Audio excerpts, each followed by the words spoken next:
Hey there, everyone. Of course, good evening. Thank you very much for joining the Victorious Ones podcast, the place where gaming meets comics, meets sports, as well as movies and inspiration. Of course, my name is King Von Jr. You can follow me on social media on Twitter at 301 King Von Jr. You can follow the show's Twitter page at Victory Pod 1. You can follow me on Instagram at Mr. King Von Jr. You can also follow the show's Instagram page at Victorious Ones Podcast. And of course, I'm the social media producer for the Unpopular Views Wrestling Show Perfect Plex Talk Radio, which takes place Mondays at 6 p.m.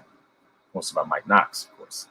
And so of course, wow, this is quite like some quite a week recently when it comes to news, when it comes to material, just when it comes to so much in general.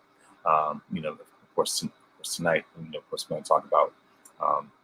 I said, give a review of NFL, like I said, week 4 of the NFL, as well as my review of the last episode of Ahsoka, along with, just the weekend in wrestling, if you will, and at least the weekend wrestling and week itself, like I said, leading up to today, and it's just like I said, very interesting to say the least, and I'll also, like I said, talking about NXT.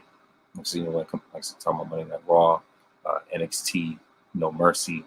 So, sorry about that. Like I said, NXT No Mercy, Monday Night Raw, NXT this past Tuesday, as well as, like I said, just the bombshell news about Mr. Rated AARP superstar joining AEW. All elders wrestling, if you will, and what I mean. So I guess on this day, I don't know if I really see clearly right now, but yeah, like I said, it's so much more, to go into, and of course for those that are on YouTube, go to youtube.com/@VonRestJr. Thank you very much for those that are subscribed. I'm looking forward to to building up my following when it comes to subscriptions. And so, so of course, without further ado, I'm going to, go into the recap of this past week when it comes to the NFL. In week 4, of course, the Lions defeat the Packers 34-20. Of course, the Jaguars defeat the Falcons 23-7. The Rams defeat the Colts 29-23. The Ravens blow out the Browns 28-3. Rams defeat the Colts 29-23. The Rams demolished the Browns 28-3. The Vikings defeated the Panthers 21-13. The Titans smashed the Bengals 27-3. Definitely a bad week for any teams in Ohio right now. You know what I mean? So of course the Buccaneers defeat the Saints 26-9. The Bills demolished the Dolphins 48-20. At least not as bad as it's last week's game with what the Dolphins did to the Broncos. I mean, 77 points. That's just unfreaking believable. Of course, the Broncos. Speaking of, they made a comeback and defeated the Bears 31-28. Russell Wilson briefly turned back the clock in this game. Of course, the Eagles defeated the Washington Commanders 34-31 in overtime. The Houston Texans destroyed the Pittsburgh Steelers 30-6. The LA Chargers defeated the Las Vegas Raiders, of course, 24-17. San Francisco 49ers, they definitely put a number on the Cardinals, 35-16. And of course, the biggest game for me, I would have to say, the main game, the MVP game, the good old Dallas Cowboys, the mighty world-beating Dallas Cowboys, steamrolled the New England Patriots 38-3. Zeke, who, you know what I mean? And so, of course, great to see that Zeke was a non-factor, and and the Patriots are not who we thought they were. Anyway, I just had to throw that in there. Of course, the Chiefs defeat the Jets 23-20. Of course, another Taylor Swift sighting. Gosh, whatever. But anyway, of course, the Seahawks destroy the Giants 24-3. Of course, for the New York fans out there, we're in the Year Sports Fantasy League. Sorry for your loss. If you happen to be listening right now, you know what I mean. Of course, a shout out to Michael, Janelle, Eric, and everyone else. We're Giants fans. Sorry for y'all loss right now, but but of course that's the recap of NFL Week 4, 2023 season. Now, when it comes to this last episode of Ahsoka, you know what I mean? Like I said, I thoroughly enjoyed it. I don't want to sound like a broken record, but but like I said, it was great to see the way that this, like I said, the way that this show, like I said, like I said, like I said, sorry about that.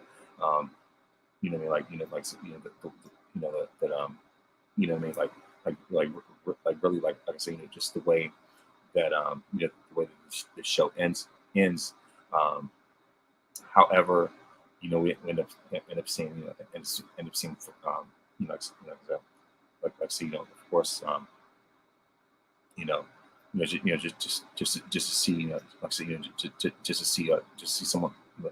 Sorry about that. Like I said, it was a great battle, but between, like as far as Ahsoka, Sabine, as well as Thrawn's army. But in the end, of course, unfortunately, like I said, end up seeing Thrawn, end up seeing Thrawn end up getting the victory, and we see, we see the Empire get, like I said, like pretty much, we see the Empire get the upper hand. You know what I mean? And so, it was certainly, like I said, it was certainly quite a shocker, if you will. But the thing about it is, it just goes to show that, it just goes to show how strategic and how calculating a character like Thrawn is, the type of villain that he is. But but of course, I don't think it's going to be, going to be the last of it. And so, you know, and what I mean. So it's just that, like I say, like I said, it was quite, like I said, quite a thrill. Like I said, quite quite a cliffhanger, if you will. And so of course, like I said, unfortunately, Ahsoka and Sabine were too late to defeat Thrawn, as he was able to, able to escape, and he ends up sending Ahsoka one last message, and of course he regrets, he regrets the chance to not be able to meet face to face. Unfortunately, we were not able to see Ahsoka versus Thrawn, but I still look forward to seeing, like how season 2 is going to turn out. And so, and of course, like I said, of course, as far as that, um, this certainly reminds me of the cliffhanger for The Empire Strikes Back, where the Empire wins. But I'm thinking that, of course, this is not going to be the very end. So I'm looking forward to seeing what season 2 is going to look like, because of the success of the show. And so, so if anything, I would say that, like I said, this was a cliffhanger for even bigger and better things to come. But like I said, that was my review. That's my review of the ending of Ahsoka. And so, so of course, moving on to more pressing matters, if you will. Yeah, but anyway, like I said, of course, like I said, of course, I mean, moving on to more pressing matters in regards to wrestling. So this past weekend,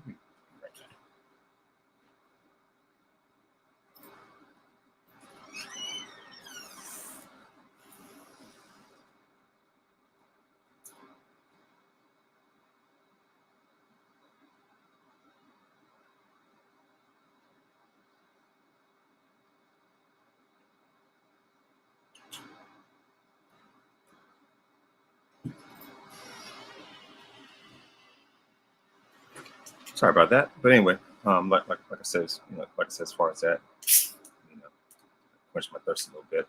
But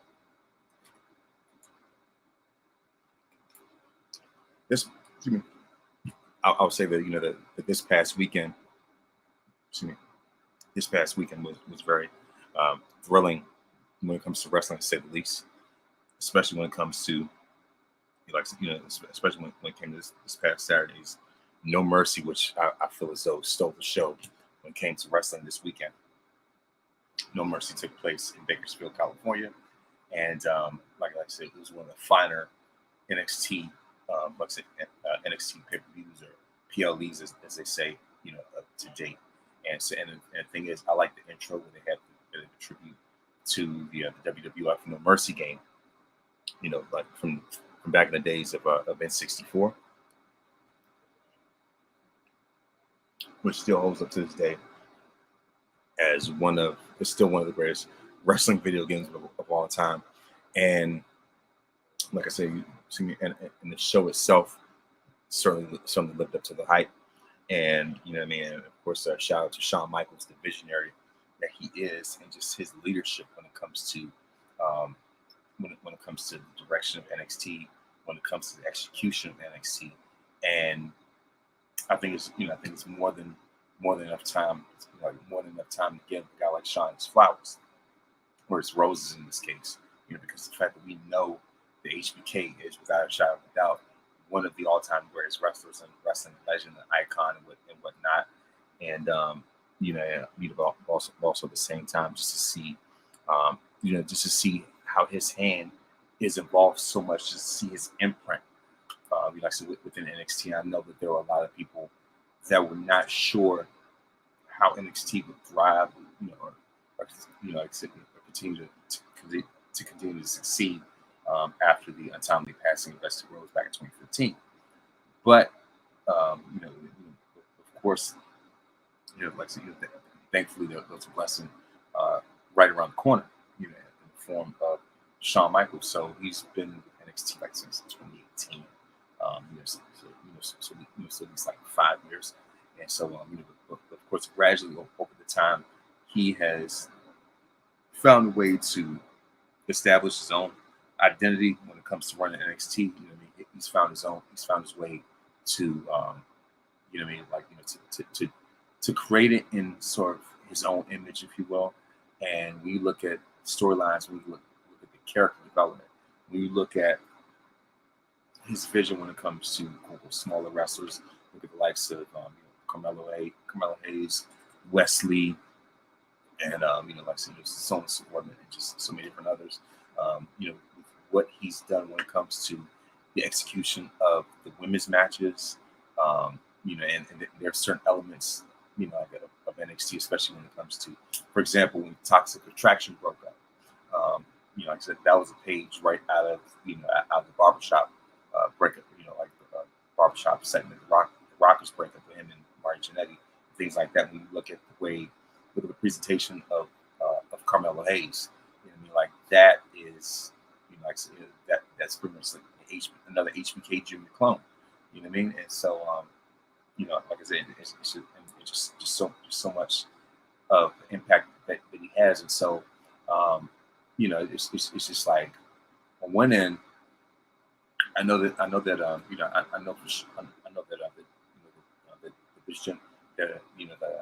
many of this generation are familiar with what Shawn has done in the ring, but he continues to keep his name out there in the open even more now that he's running NXT.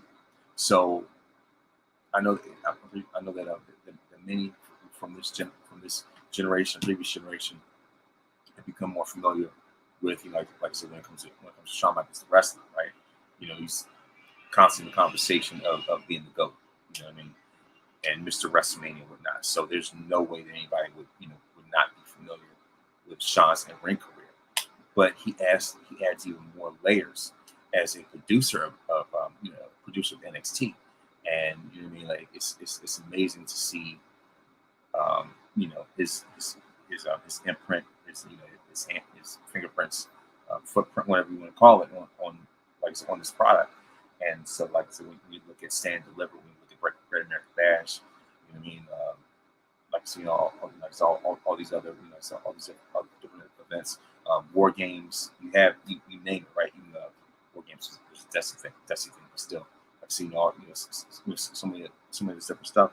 And then with the way he's been able to, like I said, with the way that NXT's been able to pivot the way they have, like I said, from NXT 2.0. You know what I mean? Like, of course, a lot of people complain about NXT 2.0 because of the colors and things like that, but it introduced more characters, and so we're able to see more of a rise from when it comes to like Carmelo Hayes. You know what I mean? And so as far as that, Braun Breaker, you name it, and whatnot. And you know what I mean? And also like see, also like of course, of course now they're becoming more, like I said, more like a NXT, I guess, black, sort of like a black and gold, at least like a different iteration of different iteration of NXT. Still a mixture of 2.0, if you will, but at the same time, I guess is is it more of a more substance, more of a serious element to it, whatever. But it's a great blend, if you will. Actually, just when it comes to this iteration of NXT, and and like I say, when it comes to when it comes to tag teams, such as the Creed Brothers, when it comes to groups like Metaphor and whatnot, you know what I mean, and also like I said, also with the mix of alumni, you know what I mean, like it's like at least a mix of like alumni and veterans coming in there. Like see when it came to whether it was Dolph Ziggler, who was just recently, at least of course, being an NXT champion. Like see whether it was the New Day becoming tag team champions, whether and of course we're gonna get more into that in a minute. You know what I mean? So also like I said, just when it comes to like I said, just with the way that like I said, with the direction that he has, with the vision that he has. And the thing is, a big reason why I continue to stay invested in NXT is because Shawn is behind him. And so as an HBK fan, I gotta support him. Like I said, not just with his matches, but also with the product that he produces, with the product that he directs. And so he has not disappointed so far. And of course, I would like to go into like so, like going to said premium live event. And sorry about that. My bad. But of course, like I said, I want to go more into going to Saturday's, like I said, the said premium live event, and as to why it's such a testament of Shawn's greatness even more. Of course, and like I said, as I said before, and of course, NXT No Mercy took place in Bakersfield, California, and so of course I'm going to give a recap of it. The show starts off with Braun Breaker versus Baron Corbin, and of course, Braun Breaker, as we all know, is the son of the dog-faced gremlin Rick Steiner, so that's why he came out with that dog mask. You know what I mean? Like looked like a wolf head or something like it. Like a wolf head or whatever. You know what I mean?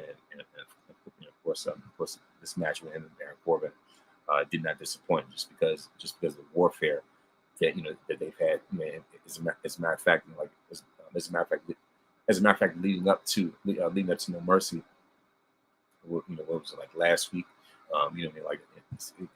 Last week, Baron Corbin and Braun Breaker got into a backstage brawl, pun intended. But like I said, like I said, they got into their own backstage brawl, if you will. Of course, shout out to Eric and Randy. But yeah, like I said, they got like I said, sorry. Like I said, they got into a backstage brawl, and so so the brawl was so intense that it like the brawl got so intense that they broke down the wall leading into Shawn Michaels' office. So like like I said, the fight spilled over into HBK's office. To the point, like I said, where they literally broke down the wall. Those were some fragile walls, and anytime they could break it like that. So so of course people, like I said, like doing so what I mean, like I said, I guess you could say that that they interrupted HBK's prayer time, his quiet time, if you will. And so I was like, man, this is going to get super toxic. But yeah, you know what I mean. But yeah, like I said, we can see that, like, so we can see that intensity spill out, and you know what I mean. And of course, like I said, as I said before, the match did not disappoint whatsoever. And so the winner of this match, surprisingly, was actually Baron Corbin. And for me going to this match, I was actually expecting Braun Breaker to win. But of course, Braun showed that famous Steiner intensity when he beat up Corbin after the match, even though he lost. But of course, I know that I know that I'm not sure if this feud is necessarily over, but but of course it seems as though that Braun's focus happens to be going somewhere else, if you will, especially with with the upcoming match that's going to take place. Uh, with the upcoming match that's about to take place next week. You know what I mean? And so of course, like I said, the winner of the first match was Baron Corbin. Moving on to the highlight um, of the night for the NXT North American Championship, as Trick Williams defeated Dominic Mysterio. And like I said, that was a celebratory. That was definitely a watershed moment, very celebratory moment. Especially when it comes to like Trick Williams, who's taking his career in his hands and creating an identity for himself and stepping out, really jumping out of Carmelo's shadow. So I like I said, I like the direction they're going in when it comes to Trick, and making it, like I said, making him a more serious character. Like for him to be taken more seriously as a singles competitor, right? And what better way to take him more seriously than for him to become an NXT North American champion? And his whole thing, is to establish a name for himself, apart from Melo, and so I thought that was great. However, uh, all honeymoons must come to an end. I'm going to get into that. Like I said, get into that in a minute as well. But but of course that was for me. I'll have to say, I'll have to say that, I'll have to say that, I'll have to say that was my favorite. Or at least one of my favorite matches of the night. You know what I mean? So of course, like I said, that was very much a watershed moment when it came to Trick. Everybody, of course, everybody's going crazy about the song "Whoop That Trick." Even Booker T, even Booker T, is ad lib, and he's definitely become one of Trick's biggest cheerleaders. And like I said, of course, I probably see that, and I'm pretty sure that Booker T sees live himself in Trick Williams, because Trick does remind me of a young Booker, and like I said, as far as a definitely watershed moment. Of course, the next match for the NXT Tag Team Championships, as the family Tony D'Angelo and Channing Stacks Lorenzo defeat Angel Garza and Humberto Correa and Creed Brothers, and of course the OTM to retain the NXT Tag Team Championships. And of course, the next match, Noam Dar defeats Butch to the NXT Heritage Cup Championship. So of course, like I said, and things that I like what they're doing metaphor, and it's certainly given a great platform, further exposure when it comes to Lash Legend and Jakara Jackson, how they're being taken more seriously as a team, and of course, like not just as a team, but just as just as stars. Period. You know what I mean? And so, if nothing else I've said before, I'll say it again. I said the biggest reason why I tune into Metaphor is to watch Lash and Jakar. No offense to no one, but I'm just saying, like this is more of a springboard for them, if nothing else. You know what I mean? And of course, right after that, we see the other NXT Championship match where, like I said, where Ilya Dragunov defeated Carmelo Hayes to become the new NXT champion. And I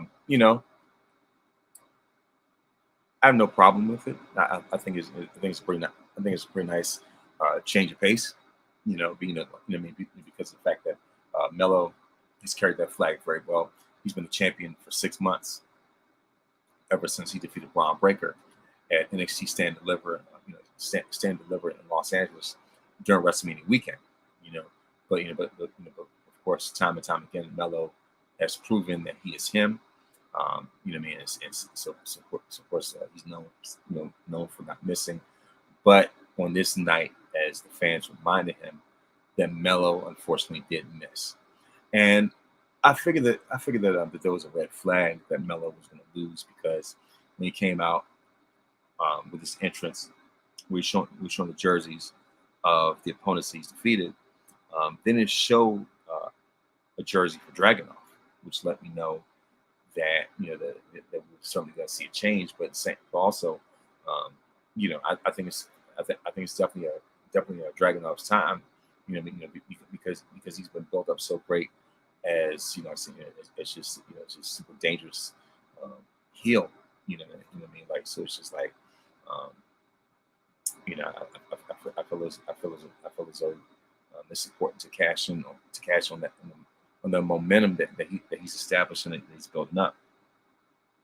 So right after that, you know, so of course right after that, we see the main event, which is the NXT Women's Championship, as Becky Lynch defeats Tiffany Stratton in Extreme Rules match. And the thing I like about this match is that it showed Tiffany's toughness. That that she's just not some real life Barbie, but she has edge to her. You know what I mean? And like I said, whether it was that Swanton bomb, or as Stephanie Hypes was called on Twitter, the Swan Tiff bomb. You know what I mean? And also like with the way that Becky gave Tiffany that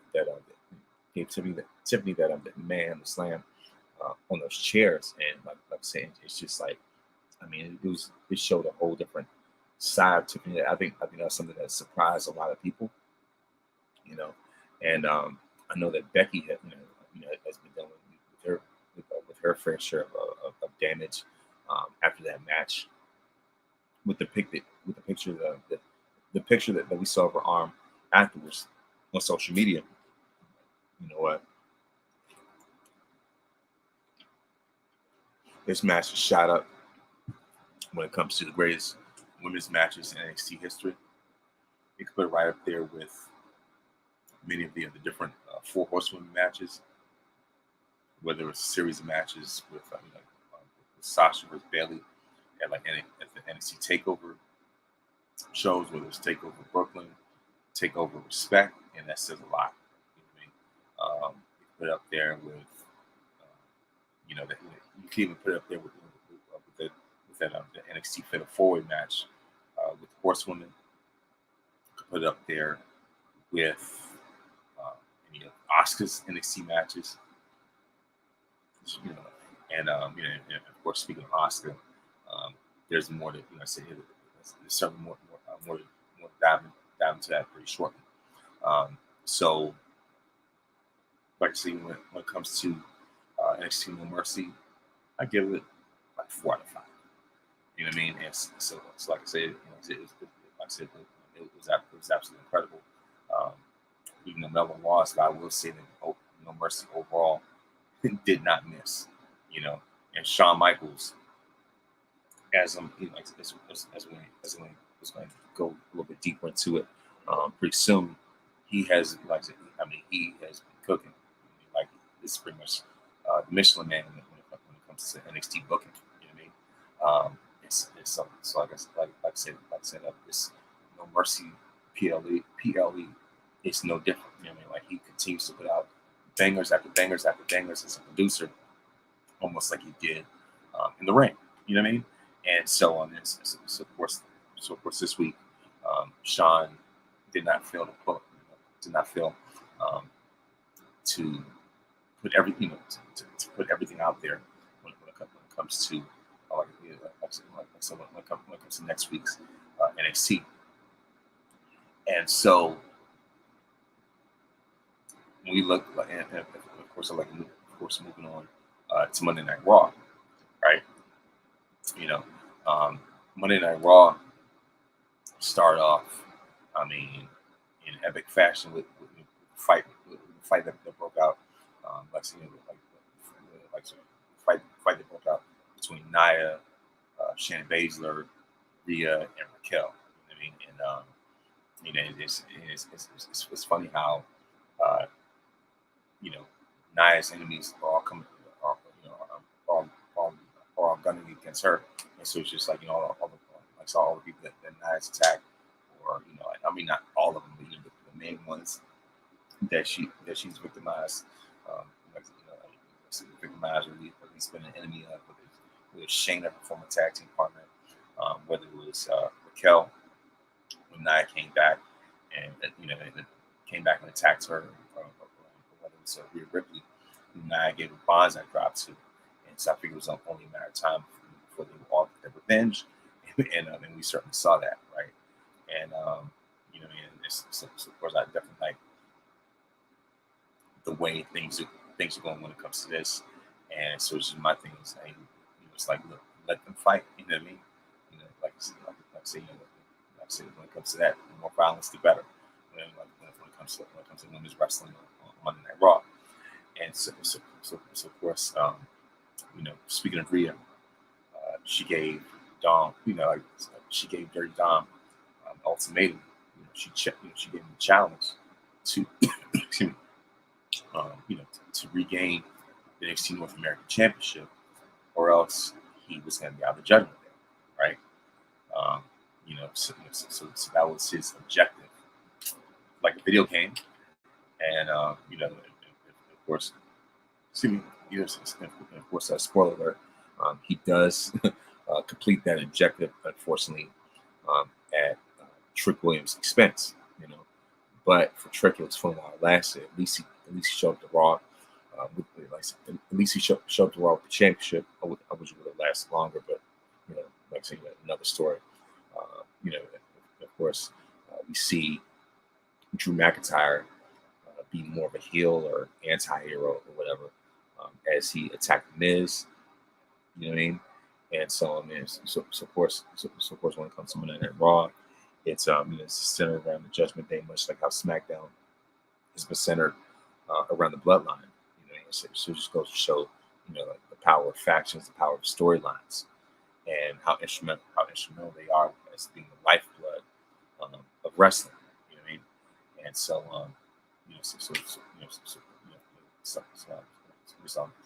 so as far as that, and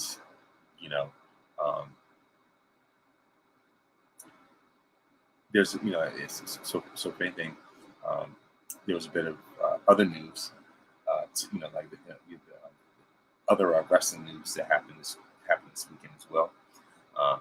It was certainly a huge surprise. It was certainly met with mixed reviews. Mr. You Think You Know Me, but I guess I really don't. After all, I certainly had very strong feelings, very strong opinions about this, as I talked about, or as I talked about on Perplex, aka the Mike Knox show on Monday. At the end of the episode, so we want to hear even more hear more of my rant. You could head over to YouTube and watch that. But if anything, but then again, I did say I was going to go even more into that. So of course, Adam Elite, as I call him, Adam Copeland, the man formerly known as Edge. I guess you could call him the Rated Edge Superstar, the Rated E Superstar, Adam Elite, whatever name you call him. In this case, maybe the Rated AARP Superstar.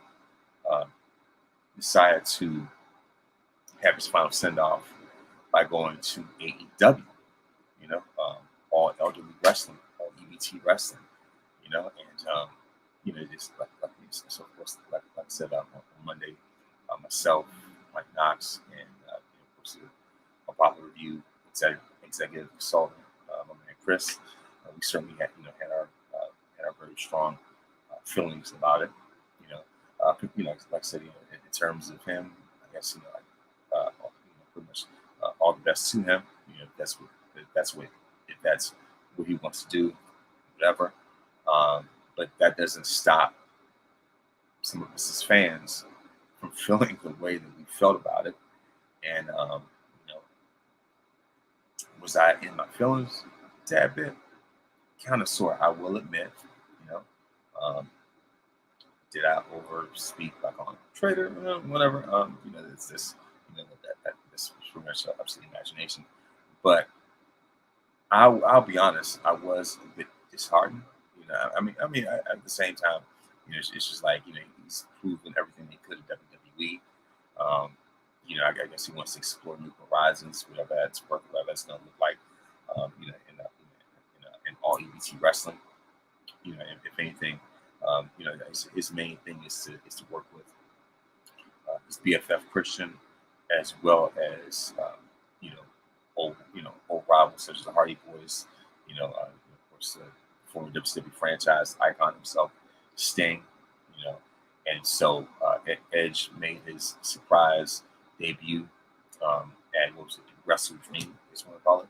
Of course, as far as that, of course, they call him Adam Copeland, and he came out, still with the Metal Lingus Ultra Bridge song, that he's been using as a radar superstar. So, of course, WWE somehow gave him permission to still use that. Nice gesture, if you will. But I say, it was certainly, I guess you could say that this was a direct trade, like the NBA. You know what I mean? Jade Cargill for Edge. On one end, you have you have a rising superstar that's has money written all over. Her physique, her presentation. So it's just like the sky is the limit and beyond when it comes to Jade. I've talked talked about it almost ad nauseum, not ad nauseum, but of course it was a big talking point for me last week because I was proud to see I was proud to see Jade show up in WWE. I thought that was absolutely incredible. That was amazing. Like I said, that was just downright phenomenal. So you have a superstar on the rise with much greater potential, a much greater upside. There's a trade in exchange for someone who's become a legend, who's highly decorated, who's already, who's obviously a Hall of Famer. Just an all-time great. Of course, on my list, top 50 wrestler of all time. So I know I have him ranked 21, but I've already said it before. But like I said, as far as that, you have Jay Cargill for Edge, and so you have one.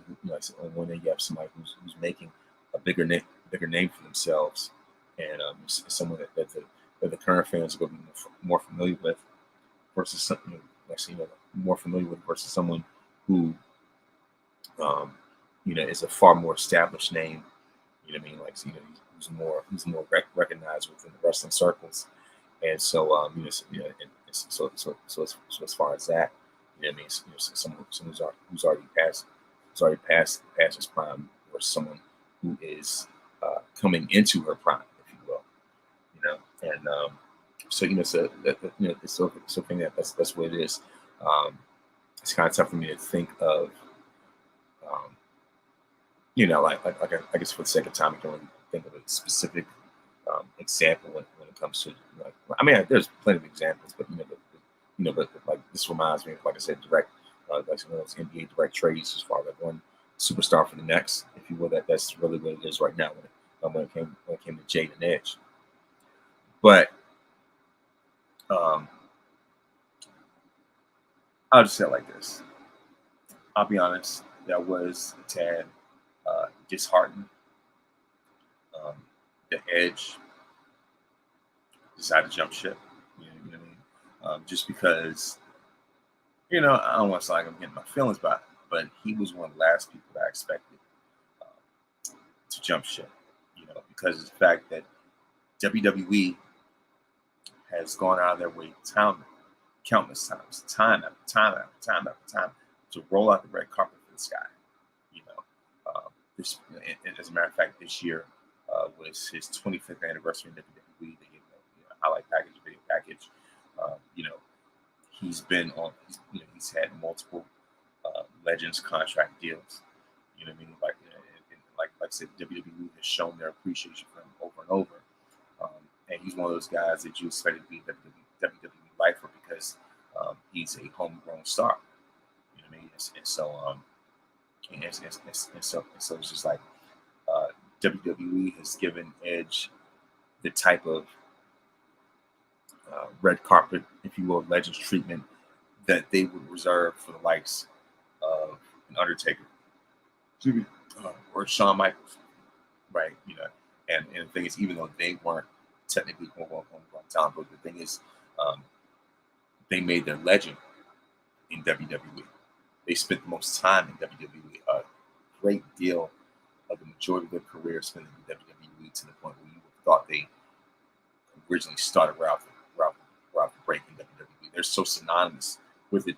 They're certainly so synonymous when it comes to WrestleMania, right? So I was thinking that Edge was going to be a lifer like that, someone who's going to be like Shawn Michaels, like Undertaker, like a John Cena, like a Randy Orton, who you cannot imagine with another team. That you cannot imagine him in a different uniform. You know what I mean?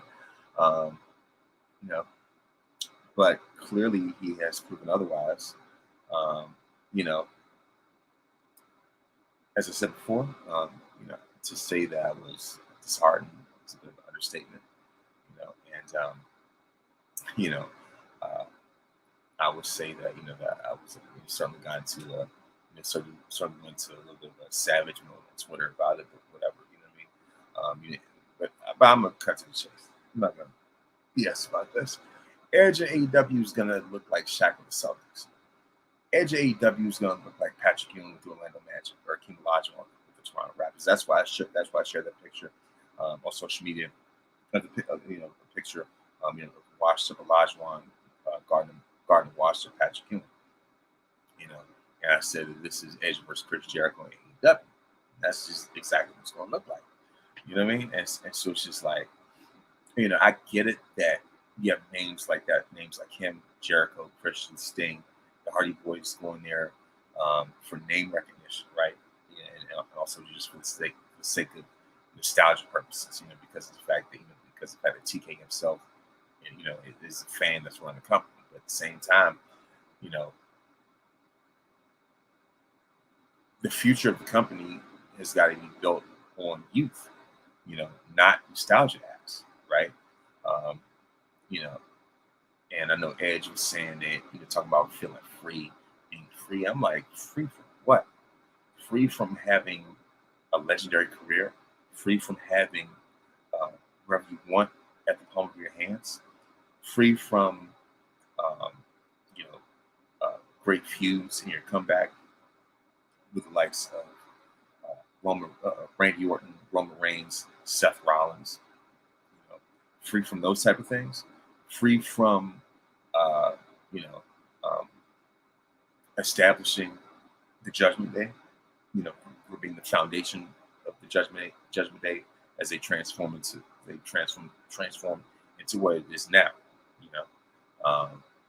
even though, I would say like this, like funny thing is, like when Edge got kicked out, it was like, in regards to like when Damian Priest and Rhea, Finn Balor attacked him. It was like when Andrew was 17, from Dragon Ball Z fans out there, it's like Andrew was 17, 18, killing Dr. Giro. Edge has now gotten to the point where he's become Dr. Giro at this point, right? And but like I said, the fact that Edge was literally the founding father of the Judgment Day, right? So you're free from that, like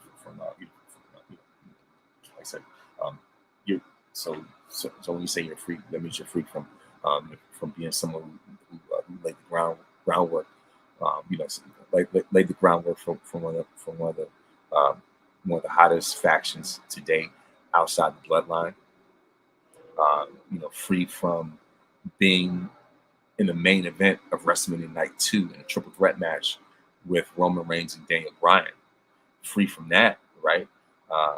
Free from having a WrestleMania send-off.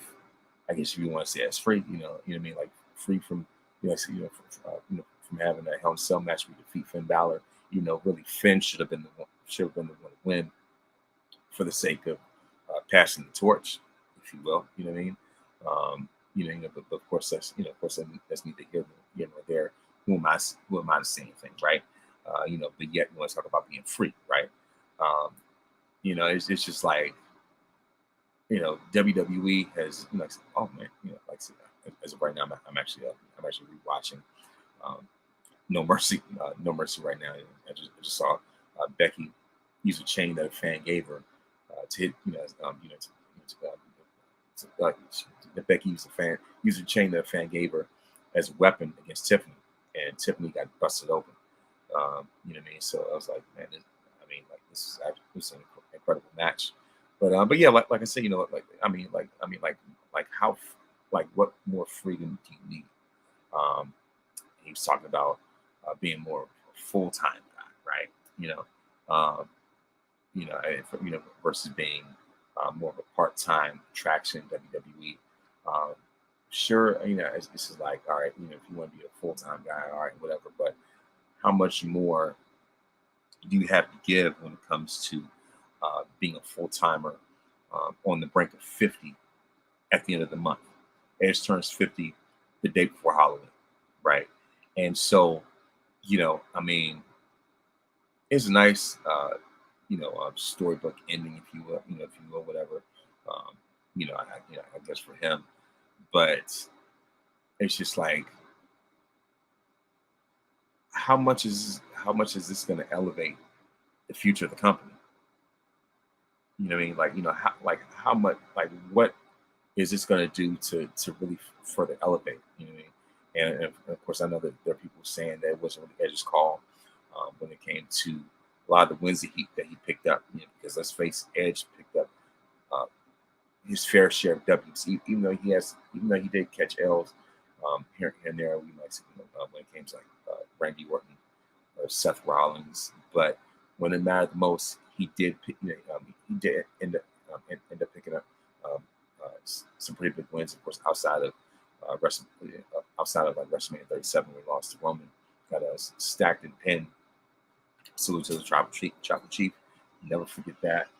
But you know what I mean. But it's just like, but it's just like, what else do you really have in the tank, right? And I know that he wants to make up for lost time because he lost out on 9 years, nearly a decade of his career. But the sand is quickly running out of the hourglass, and so it's just like there ain't that much time for him to really capitalize on, right? And so, um, you know, I guess for the sake of a feel good moment, and of course for the benefit of those, with the flash photography and things like that. I mean, but it's just like, you know, um,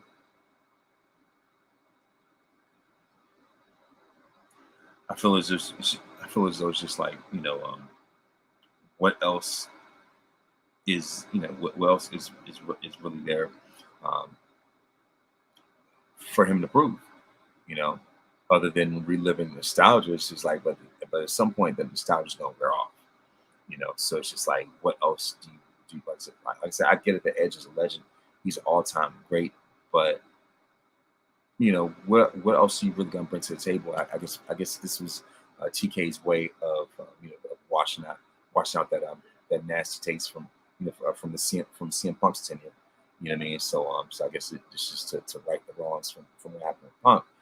But at the same time, it's just like, Edge, going up against like Kenny Omega or whatever. It's just like he's got going to get carried a lot more um, than he has been before. Even though that he's being carried at WrestleMania 37 by Roman and Bryan. Even though he's being carried by Seth Rollins. Even though he was being carried by Randy Orton. But of course, who am I to say anything?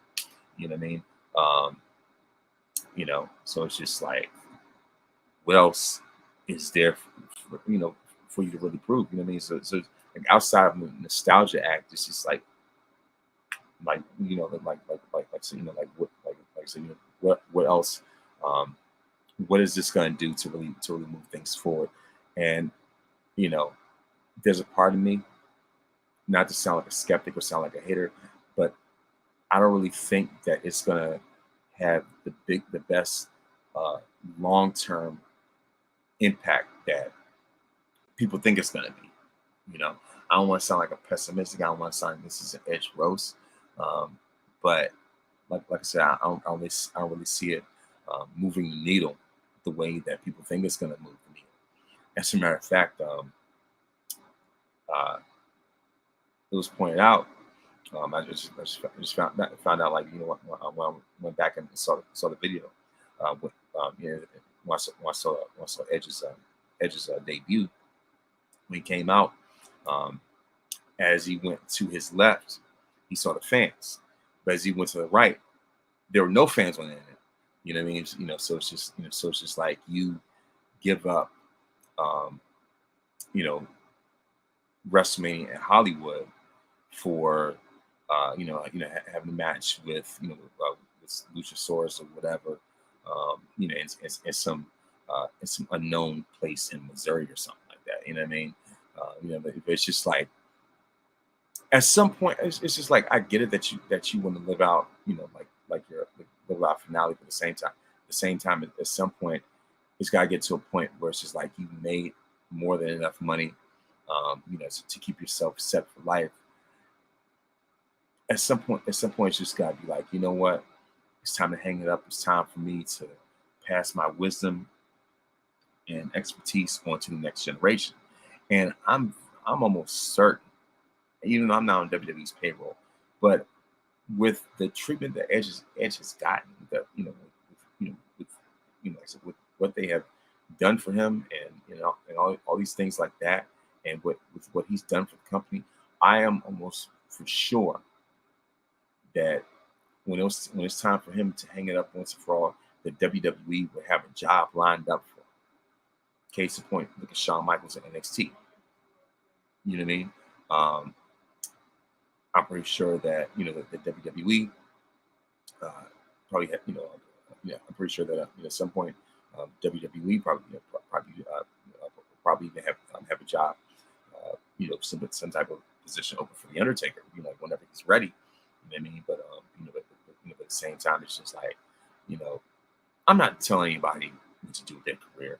I'm not here to to judge or whatever. But I just feel like, for me, if I'm in the biggest company ever in the world, and I've had an illustrious career like that, and I know that my body's getting out on me, I would feel as though, at least if it were up to me, I would take, like I would impart my wisdom to the next generation. Like I said, whether it's some type of producer or whatever, somebody that produces matches like Tyson Kidd, you know what I mean? Whether it's going to NXT and working with Shawn Michaels, whatever, it's just like, there's multiple capacities for Edge to give back, to the next, like I said, to the next generation. And as far as I'm concerned, I see more of an upside when it comes to NXT than what I've seen in AEW. That's just me, And so, it's just like, who wants to see an Adam Copeland match? I'm just asking. I'm asking for it. You know what I mean? And I'm just saying that, like I said, like I said, it's just like, I don't want to sound salty, but at the same time, it's just like, it's just like, what more do you need? You know what I mean? Like, what more, what other point are you trying to prove? To prove that you still got it, because it's funny that I think about it, right? And I don't want to, I don't want to be long-winded about this. It's funny how I remember watching Undertaker's last ride documentary, and how Edge was talking about in the twilight of Taker's career, he was looking more like far from the Minnesota Vikings. Like, he's gonna throw a touchdown, but it's not gonna happen as often. Right now, Edge has become that guy. He's become far with the Vikings. He's become Shaq with the Celtics. He's become Jerry Rice with the Seahawks. Whatever example that you want to use. Dominique Wilkins with the Spurs. You name it. You know what I mean? Like, somebody who is in a uniform that's very unfamiliar, that you're just not used to. You just look at it just like, let's make it skin Edge. You know what I mean? That's how I feel when it comes to Edge and AEW. You know what I mean? So it's just like, because of the fact that when you look at like I said, it's just like, I just don't see it. I feel as though, I mean, momentarily, it will look like, Edge has the upper hand when it comes to this trade with Jade. Just because more people,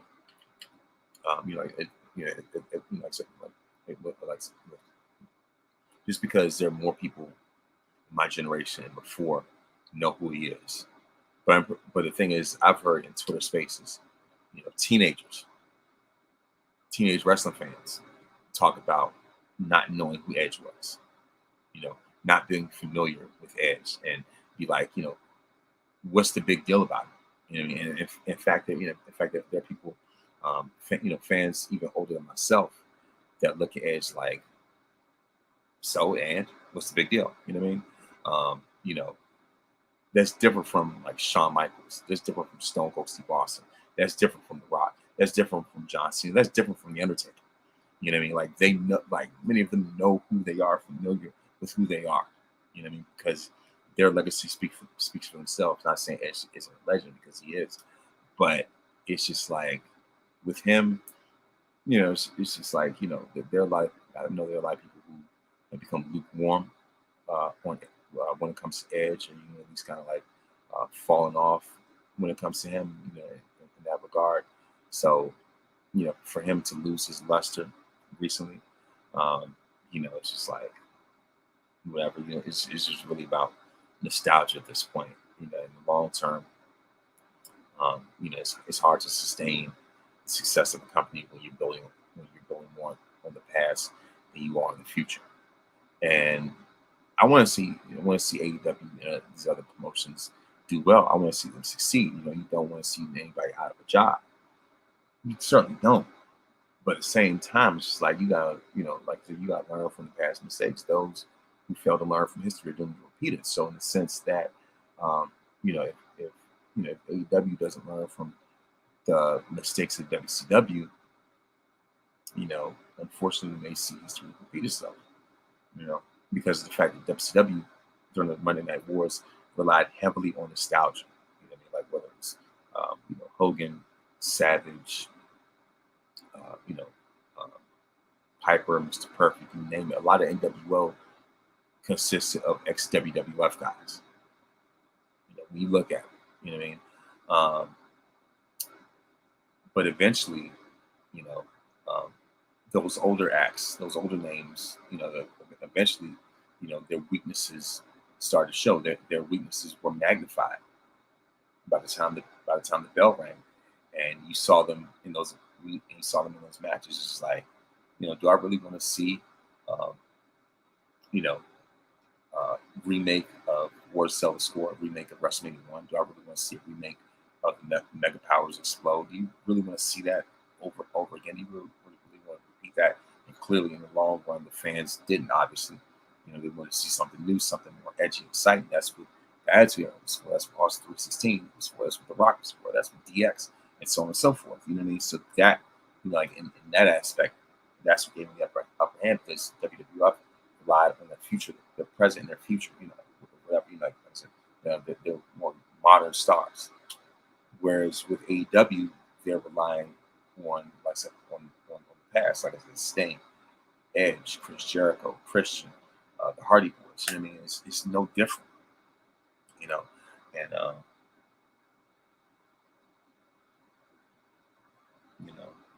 so it's just like um, like you start with. I mean, it's just kind of hard to like sort of like just kind of hard to wrap your brain around it. And and like I said, I'm beating around the bush, but it's just like I said, Edge was one of the last people that I expected to see like this. Like I said, I was somewhat surprised, because I thought that he would be one of those guys that's going to be a WWE lifer. You know what I mean? Like I said, much like the aforementioned names, that's it, like Cena, Orton, Taker, Shawn, Triple H, you name it. I mean, like I say, like for them, they're WWE for life, and if anything, there's nothing wrong with that. Like I said, and one thing, there's nothing wrong with like I said, begrudge anybody that wants to, like I said, wants to go somewhere else, take chances. But at the same time, it's always nice to see those that are loyal to the soil. Like if I could, paraphrase E40, I mean, like there's nothing wrong with seeing somebody that that gives back to the company that made them the legend that they are. You know what I mean? So that's why I said before on Perfect Plex and other places. That's why I say John Cena would never. The Undertaker would never. Shawn Michaels would never. Triple H would never. Randy Orton would never. You know what I mean? Stone Cold would never. And if anything, for good reason. You know what I mean? So like I say, on one end, I can see why people like to see others take a chance to explore new things. But at the same time, I'm one of those people that is a big fan of loyalty as well. And so like and just like I said, to see the loyalty of those like I said, of those names that I mentioned, it's just like you know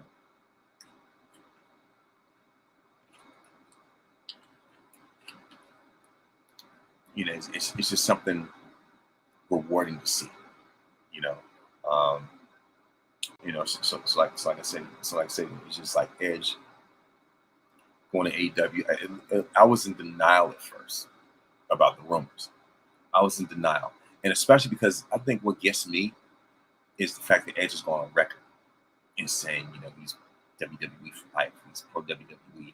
I think, like I said, pro WWE would never, find a better company to be a part of. This, that, and third. I mean, I remember um, even before his last match with Sheamus, there was a clip that surfaced, and WWE used it.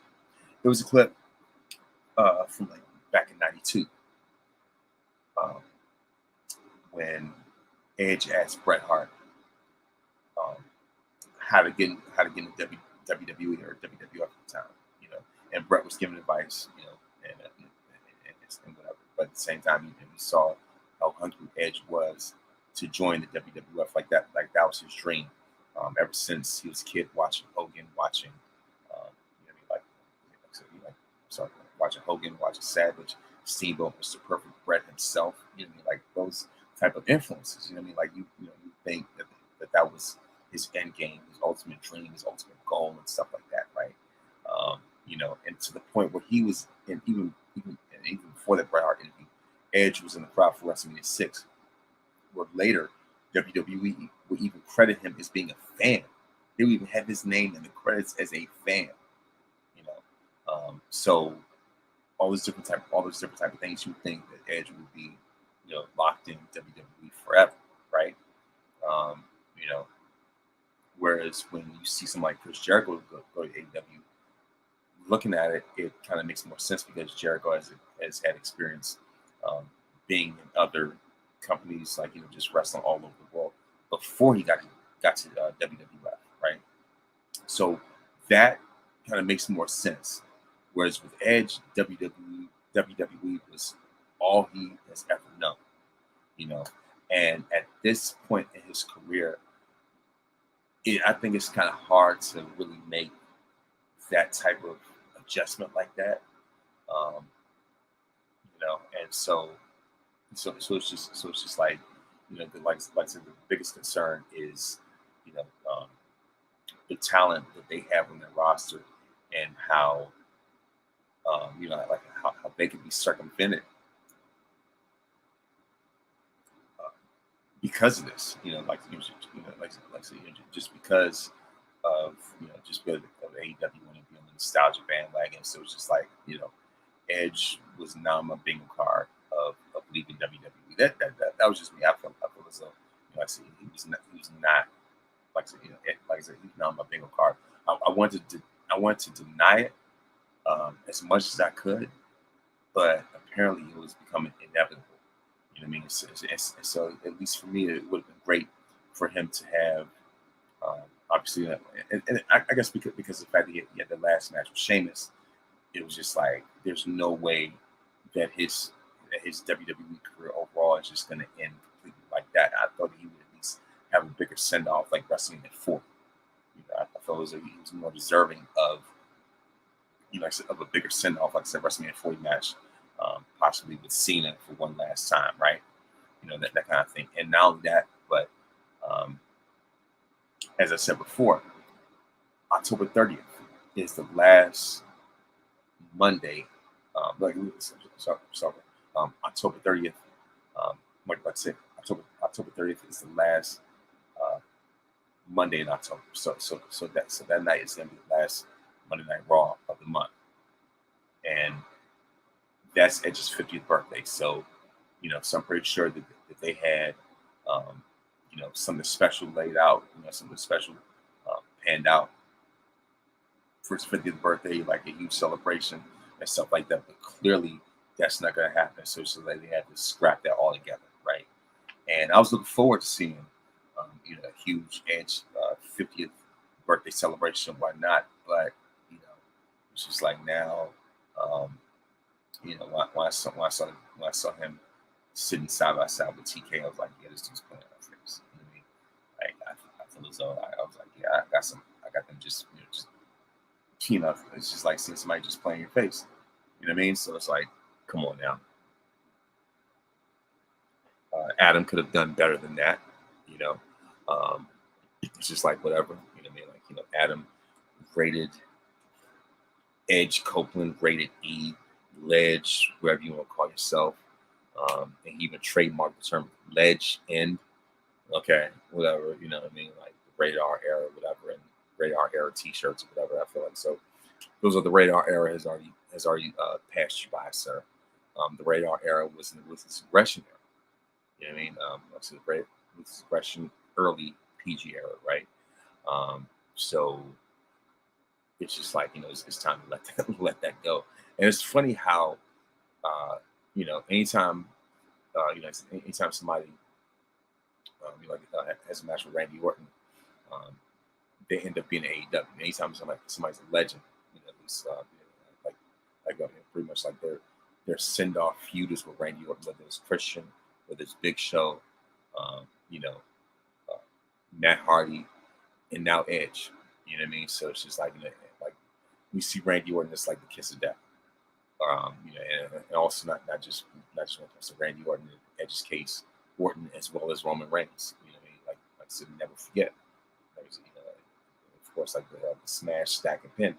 Both Edge and Bryan end up in AEW after falling victim to the Tribal Chief. You know what I mean? So it's just like whatever. And so like I said, so pretty much I don't want to be long-winded about this whole Edge thing, but that was just my viewpoint. You know what I mean? It's just like, all right, that's cool for you, but at the same time, I was a bit disheartened about it. I don't want to give it sour grapes, but that's just how I felt. But anyway, moving on, and of course, because of Edge's bombshell arrival, Shawn Michaels had to go back to the kitchen as the Michelin Man, and and come up with with his fair share of surprises. Of course, for one, with unfortunately Trick losing the NXT North American Championship, but also also like I said, of course also of course we'll also see Mello versus Braun Breaker next week. Of course, not only that, but Cody is a special announcement next week on NXT, and we also see Asuka versus Roxanne Perez, and so Shawn is pulling out all the stops, and I saw a nickname for HBK in one of the podcasts, like YouTube chat rooms, like YouTube chats, whatever. Shawnathan Michaels, you know what I mean? I was like, yeah, that name definitely sticks. I was like, yeah, this guy is, is absolutely on his A game, on his A+ game, if you will. You know what I mean? And so like I said, as far as that, to salute to Shawn Michaels, salute to once again Like I said, just his commitment, just his leadership when it comes to NXT, like even when it comes to pivots with the releases and stuff like that. Like I said, he finds a way to rebound. You know what I mean? And like I said, I look forward to seeing how things are going to turn out more when it comes to this Mello and Trick storyline. You know, this has the ingredients to being like HBK versus Triple H from SummerSlam 2002. You know, and so as far as that, and also Jay Cargill had hinted on making her, hinted on making and had made hints of making an appearance at Fastlane, and so she said on Twitter, a storm is coming. So you know what I mean, so of course like only time will tell what that's going to turn out to be. You know what I mean? So as I've said before, like I said, so much on the horizon. You know, like it'd be nice to see NXT, and then like I said, spend some time there, join the main roster, and just shoot up from there. But like I said, overall, I feel as though WWE, not to sound like a WWE mark or anything like that, fanboy or whatever, but I just feel as though with the pieces that they put in place, I feel as though like they have the upper hand when it comes to developing the future, when it comes to like I say, just when it comes to Shawn's visionary skills, like I say, when it comes to what is in store for Jade Cargill, and so so if anything, like that is those are my thoughts when it comes to this past week in wrestling, and so of course, like I said, shout out to HBK for being the Michelin Man, and constantly putting on, what was it? Like a 3-course meal, like 4-course meals. You know what I mean? That's exactly what Shawn is doing over at NXT, and salute to him even more and more for that. So of course, thank you very much for watching, and once again, like I said, follow me on Twitter at 301 King Von Jr. King Von Jr. Follow the show's Twitter page at Victory Pod 1. I still call it Twitter, not X. I'm on IG at Mr. King Von Jr. Of course, follow the show's Instagram at Victorious Ones Podcast. You can also follow the show's Facebook page at Victorious Ones Podcast. And if you're looking for merchandise, of course, I have merchandise on victoriousones.bigcartel.com.